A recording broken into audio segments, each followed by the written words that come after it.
loan balance that you have today. In most cases, that isn't going to work. So then the next step is how far down do we have to get the interest rate in order to get to that 31% mark? And what they'll do is they'll reduce that interest rate by an eighth of a point increments to a floor of 2%. Now you might be saying, I'd like to have a 2% mortgage. I know I would. It's not permanent. They actually increase it each year for 5 years until you get back to that initial fixed rate mortgage. So if you're at 5% and we take you down to 2%, I'm not going to do the math on that. Let's say 7%, because I can do that math easy. So if you start out at 7%, we take it down to 2%, and over the next 5 years, you're going to increase by 1%, and then you'll cap that 7%, and you move on. Do they do anything with the time where they make it longer than a 30-year to Right. That's the fold third it step. in? Yeah. And what's interesting about that, and this is something, Kim, that I was kind of surprised about, is I wondered about, if I've got 15 years left on a mortgage, would they just kind of extend it in the same incremental process? But what the Treasury came up with is they said, no, that's too complicated. Apparently, the interest rate calculation isn't. So they just said, what we're going to do for the third step is we're just going to roll you out to 4 years. So if the 2% doesn't get you there, we're going to roll you out to 40%, and that's step 3. 40 years. 40 years, sorry. Wow. 40%. Yeah, 40 years. So you now have a new mortgage amortized over 40 years. So that's probably going to help most people. But what if that doesn't work? And sell the house. Well, yeah. Take a loss. Yeah, that doesn't work, then we could just tell you got to take a loss. But actually what they're doing, this is the most controversial part of the Home Affordable Modification Program, and it's the part that a lot of lenders have been criticized for over the years for not having a willingness to participate in the past.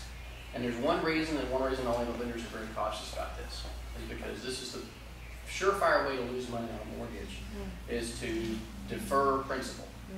Now, the one good thing about this is it's not a forgiveness of principal, and we have this discussion with a lot of borrowers all the time about it. It's not you don't get to walk away from it, but to get to that 31%, the fourth and final step is to create basically a balloon payment at the end of year 40 that you have to pay back.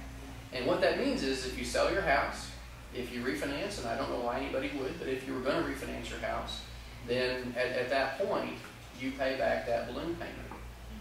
And I think that the thing that people get confused about when we're talking about loss mitigation solutions is we're not talking about, in most cases, a permanent solution. Now, it might be in this case that if you get an interest rate at 2% with an increment over 5 years and you're at 40-year amortization with a balloon payment at year 40, that might get you in a situation where you don't ever have to refinance your house again or move or anything like that. But you still have to go with that 31% percentage of your gross income, and it is going to increase somewhat over the next 5 years. So it's not a permanent solution for most people.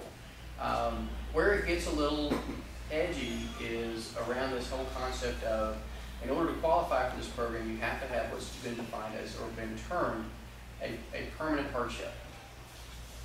Now, who wants to take a guess at what permanent hardship is? A disability would certainly be one. A disability would certainly be one. The Treasury has not defined what a permanent hardship is. So it's really kind of up to the lender and the investor to try to determine if this is a permanent hardship. And I think in most cases, it's considered if you've had a loss of job without any reasonable prospect that you're going to be employed within a reasonable amount of time, that would be considered a permanent hardship. I think for some, a divorce, where Absolutely, you have sure. a new change of income. Divorce and illness, could be any number of things can lead to it. Maybe you've had a spouse who was formerly working and now circumstances prevented them from continuing on. Maybe a general contractor who's had an injury that won't allow them to continue working in that field anymore. There are some things that it makes sense. It's pretty obvious. Okay, that's a permanent hardship.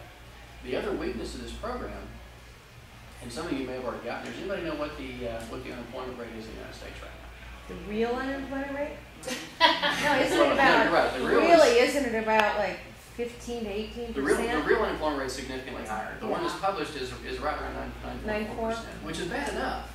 I mean, if that is the one that's been sort of massaged and sugar-coated, I'd rather live with that one than the other one. But yeah, it's probably about 15 to 18%. What do you effectiveness of this program would be considering that statistic? 2 people unemployed. Yeah, what if you don't have an income?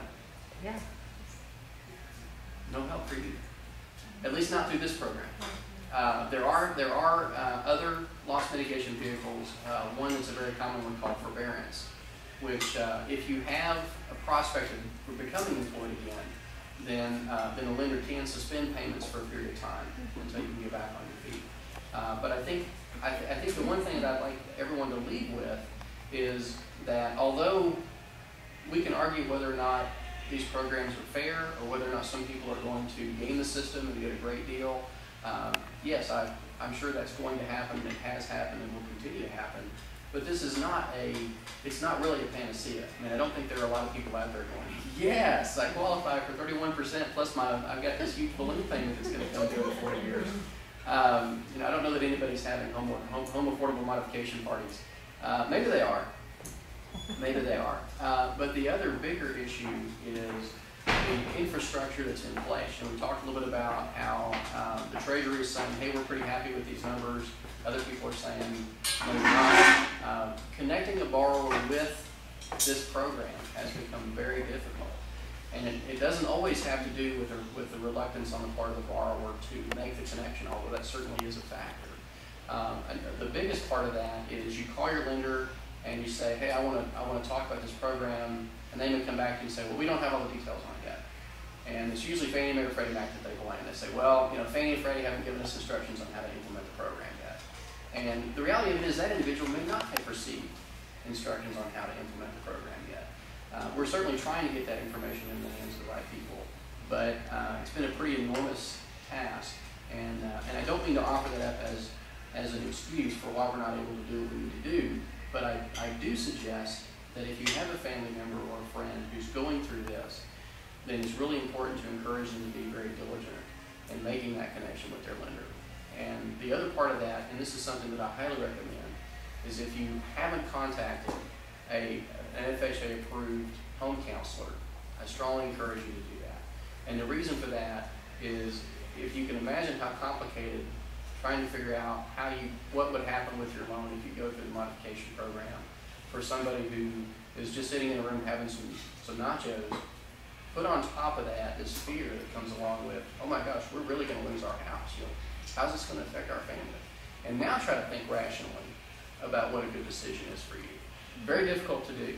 And the blessing of this program for me is that we have a group of very dedicated, very committed individuals around the country who don't get paid very much for doing this, but they work through a program through HUD. They're not employed by HUD. Most of them work for nonprofit organizations. I think they get $100 for doing this. But they'll sit down with the borrower, they'll take them through their financials, they'll be very real with them about what their current situation is and what's available to them as far as resolving the situation. The thing that I appreciate most about them is if you really are in a situation where walking away from the house is the best thing, maybe you've got a great job offer in, maybe not Michigan, but somewhere else in the country, and it really is in your best interest to walk away from this house and get where you can start getting your life in order. They don't get paid more or less to give you good advice, and in many cases I've seen them be very real with people. I don't know how much time we have. We probably have a lot of time, but I will tell you one story that I thought was particularly entertaining for me. I was